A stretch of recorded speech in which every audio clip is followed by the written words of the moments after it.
Good morning, everybody.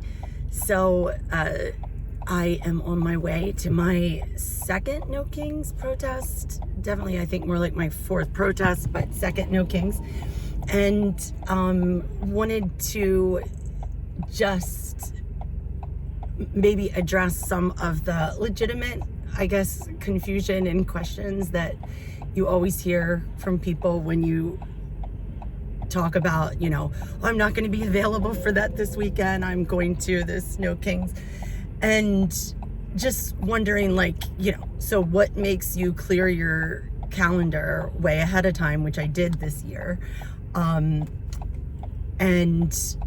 prioritize something like this, because this is not who I ever was, ever. But I just had a perfect example this week of, I feel like the number one reason why we do this, why I do this, was I made just a comment on a post, I think, of a friend of mine that had said something about being in Europe and just getting all the feedback on what the hell are you Americans doing over there with this leader? Like, how is it that you don't have people in high places willing to stand up to what he's doing, decisions he's making that clearly are to benefit he and his family and their wealth?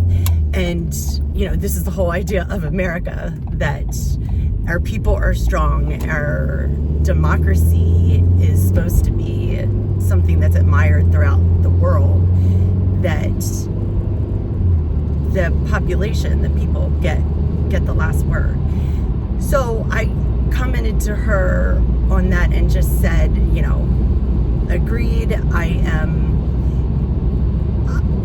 I'm so grateful that I have this weekend, this protest on my calendar, because I've learned, because it's not my first one, that when I start to feel, and it's common, when I first start to feel disheartened, overwhelmed with just how blatantly disgusting our administration has been, with just things like, I don't know, a Tuesday where we blow up a girls' school in Iran and lie about it. And then when the intelligence comes out that says, no, it was definitely us, it's crickets. That just, most people aren't okay with that. And it just gets you down, like nothing ever is gonna matter again. And then you go out to something like this in a rural area where I live, the Eastern Shore of Maryland, where it has long been assumed that it's like MAGA all the way. You still see big Trump posters around everywhere.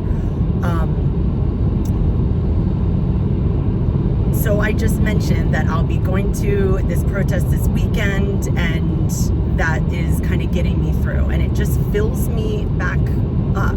It gives me hope. And I had a casual acquaintance that just saw my comment. Literally, we've just met in the past month. And she reached out and said, oh my gosh, and she's new to the area. There's gonna be, you're gonna go to one of these protests. Can I go with you? I didn't realize that there were other people around me that weren't okay with this. And that is what it's about. It's about especially all these protests that are occurring in deep red, not just states, but deep red towns. I mean, if there's 5 people that show up in, I don't know, you can search the most Trump heavy, where he won by 20 plus points. There's going to be a No Kings protest there, and that tells you something. It's people that are driving by, many of which will be yelling obscenities and giving the finger to a lot of grandparents and moms and children, which is super classy but true to form. You'll be able to see these people in your neighborhoods, in your towns, where you thought you were alone. and you started to feel like you were in the twilight zone. Like, does nobody else care about this? Is everybody just ignoring that prices are not down and healthcare is only going to get more expensive, and the master negotiator is telling his followers in Congress not to negotiate with Democrats over ICE funding, where Democrats are trying to pass bills to fund every other part of DHS and just hold off on giving more money to the people that are killing citizens in our streets and wearing masks and have no accountability for the murders they've already committed. Just what? So yeah, you're not the only one, and it really feels good to know that. And for those who are, I don't think anybody can legitimately be confused right now anymore about why these are called no kings. The whole we don't have a king thing, or if we did, you wouldn't be able to protest, is a little stale and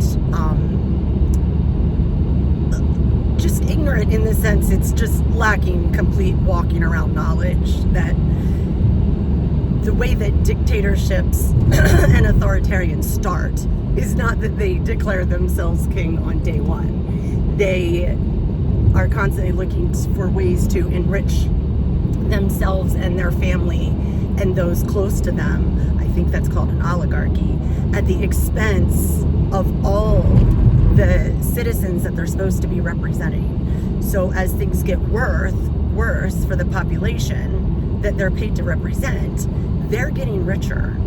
And that's been happening since his first term. So I love to hear the people who say, you know, they just really thought that it was fantastic that Trump didn't take a paycheck when he went into the first. And if you're those people, you're just not paying attention. The man has not done a thing in his life that doesn't enrich him in some way. He and his family have made more off of this presidency than, my goodness, the last 10 combined. It's insane. So yes, that's what we're doing it for. And the even better news is that they keep getting bigger and bigger. Even better than that, when I started, it was largely grandparents and women, moms, and now the stats are already showing that as the numbers have grown, the percentage of women has actually decreased, meaning we're still coming out, but there is more men there as well. And that is saying something, because that's what Trump won. And yep, he's not going to be on the ballot, but everybody knows the sycophants that surround him. Oh, our Speaker of the House, giving him fake awards. Come on, people. Like, he's a toddler.